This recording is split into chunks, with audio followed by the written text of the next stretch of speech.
Alf, we've got a fun one today. Open discussion with viewerships. Is low grade to mid grade vintage cards the next sports card bubble to burst? We've got 3 reasons coming up where I think that there is a vulnerable place for these cards as we move forward here in the coming years. I will explain in full. Stick around.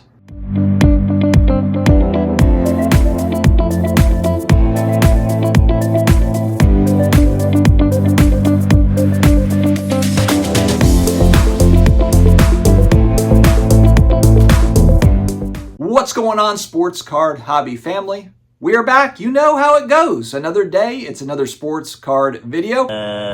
We've got our Friday shoutouts before I dive right into this topic, and we will start with Card Capsule because you're tired of getting cheap supplies for too much money. They're overpriced supplies. Card Capsule has quality supplies, priced very well, and if you use Sports Card Dad code, you get 10% off those supplies. You've got supplies on the brain. SlabMags, color match your cards with a wicked slab mag. You can't display them any better, and it protects the surface of these things and also just the slab. I don't want the slab to crack. I don't want to reholder it. I don't want to mess with it. Sports Card Dad again, Sports Card Dad code, get you 10% off your slab mag order. JustCollect.com. You've got a collection that you're thinking about selling. You're like, what is this worth? Who do I call? JustCollect.com. Simple appraisal. They will come and tell you how much your collection is worth. VintageBreaks.com. If you go into the chat on the Vintage Breaks YouTube channel and say Sports Card Dad in the YouTube chat, you get a $25 credit to try out VintageBreaks.com. Vintage set breaks and all sorts of interesting stuff. Wooten Sports Cards. The next time you're on Whatnot and you're looking for entertainment, great inventory, great prices, it's Wooten Sports Cards. 12,000 followers, 5-star reviews. Don't miss out. Check out Wooten Sports Cards. All right, the hobby is humming along. It is cooking. We are about to go to the National, in 30 days or less than 30 days. And the one thing you can count on at the National, vintage card collectors rejoice. The largest selection of vintage cards on earth will be on display, always is, at the National Sports Card Convention. And it is a spectacle. All of the vintage goodness that you can possibly want for collectors / speculators / investors, whatever you call yourself, it is there at the National. So of course, I'm very excited to see all of my friends and hang out there in Cleveland, Ohio. But we're going to talk today about card prices. And of course, we're just projecting. We're throwing out an opinion. For those that collect vintage cards primarily, this of course isn't any sort of a knock. I like to open up discussion on my channel. I like talking about hobby topics that maybe I just don't see talked about very much elsewhere. And this is kind of one of those where I do think that this could be a very vulnerable space. And I'm going to talk about a few different reasons why. The first reason is when I look around, when I go to these shows, when I listen to collectors, most, not all, but most of vintage card collectors, they are baby boomer age. They are 50 plus, 50 to 55 to 100. A lot of these folks, it's happening now, it's happening today, and I believe over the next 5, 10, 15 years especially, they are going to move off of their collections, maybe all of their collection, or maybe just pieces of that collection. And so what does that mean? It's great news for collectors for a couple of different reasons. One is that added supply moves down into the market. Again, if you have a lot of a certain segment, an era of cards that's moving down, if you have all of a sudden there's a lot of graded vintage that's moving down into the market, well, that's going to kind of suppress prices to some degree. We're going to get into specific players here in a minute, so just hold on. That's coming a little bit later on in the video.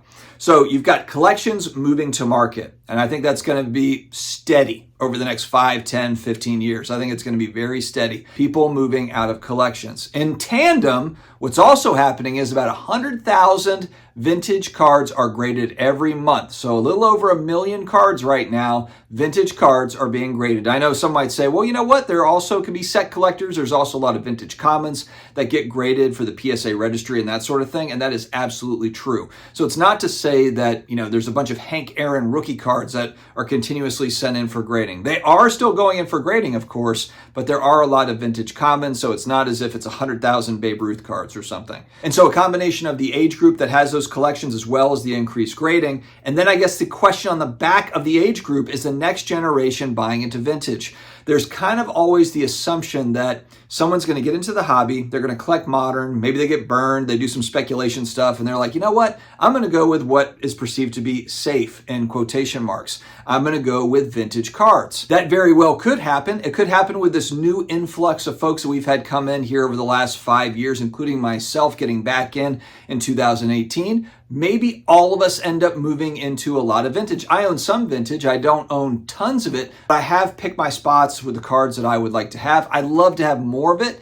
It's just not a high priority because what I'm trying to figure out when I'm buying cards right now is what's scarce, what is something that if I don't buy it now, it could be more expensive down the road. And when I look at a lot of low-grade vintage or even mid-grade vintage, I am not seeing that as something that I need to get into now or it's going to be too late. I see it, especially, I'll see it bigly.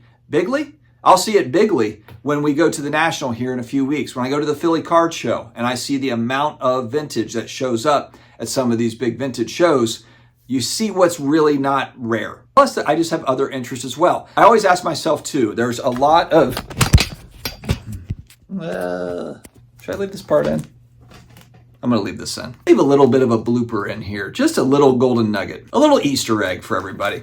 All right, a lot of vintage baseball card collectors, they are collecting history. And so the thing I don't understand among vintage collectors, vintage sports collectors, is how come there's not more focus around some of the vintage non-sports entertainment or just culture, pop culture legends. A Ronald Reagan rookie card, the 39 Bridgewater, 1947 Turf Cigarettes Frank Sinatra. I don't think this is actually his rookie card, but that's actually the kind of the fun thing with non-sports is there's huge debates over rookie cards because it's not as easily defined as it is sometimes in sports cards.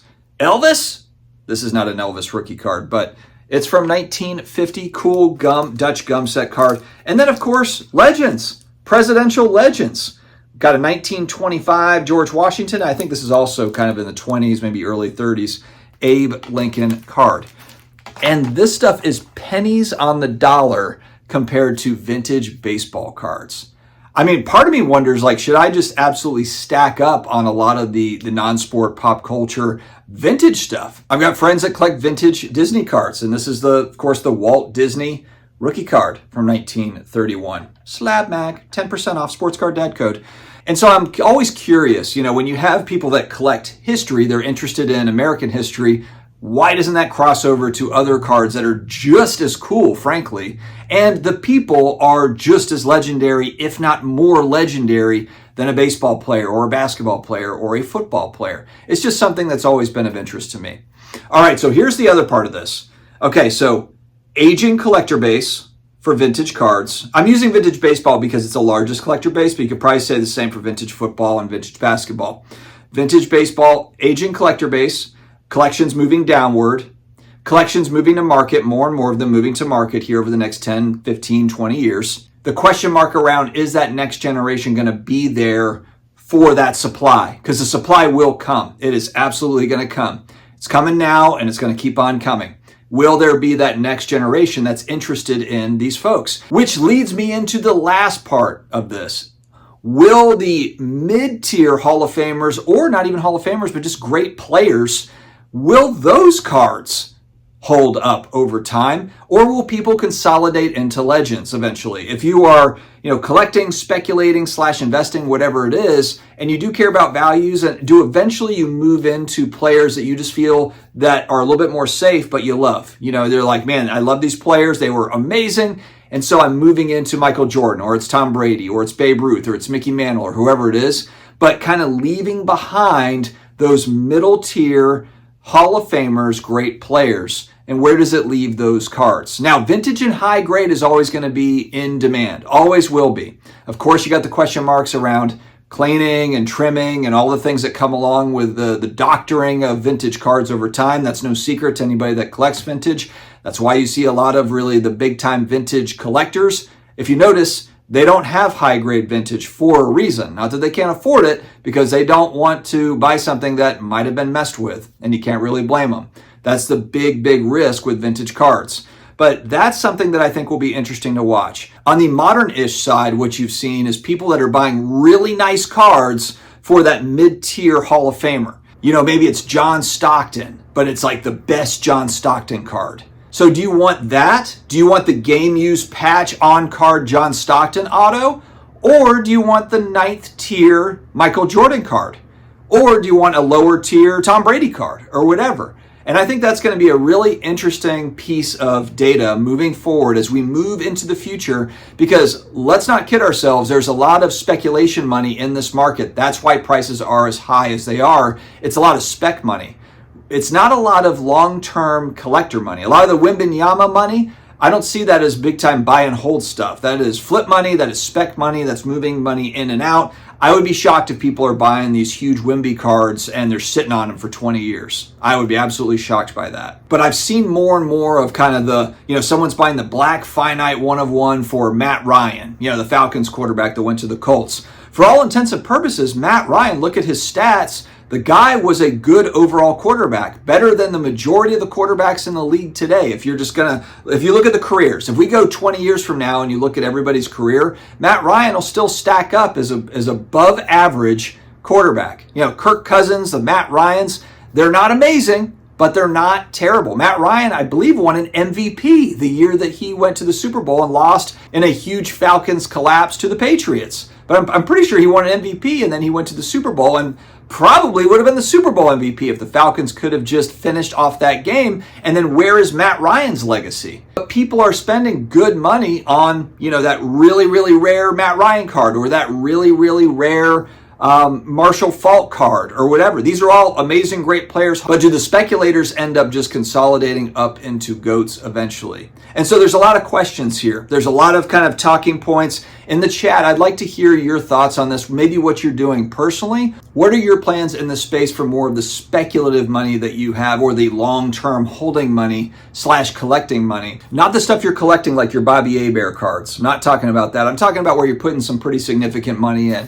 Are you buying really nice cards of the John Stocktons? Or are you like, nah, I'd rather maybe have a lower tier but a nice card of Michael Jordan as opposed to that? Let me know your thoughts. I'd like to hear the strategies, my friends. Stay healthy, stay awesome, and I will talk to you again later.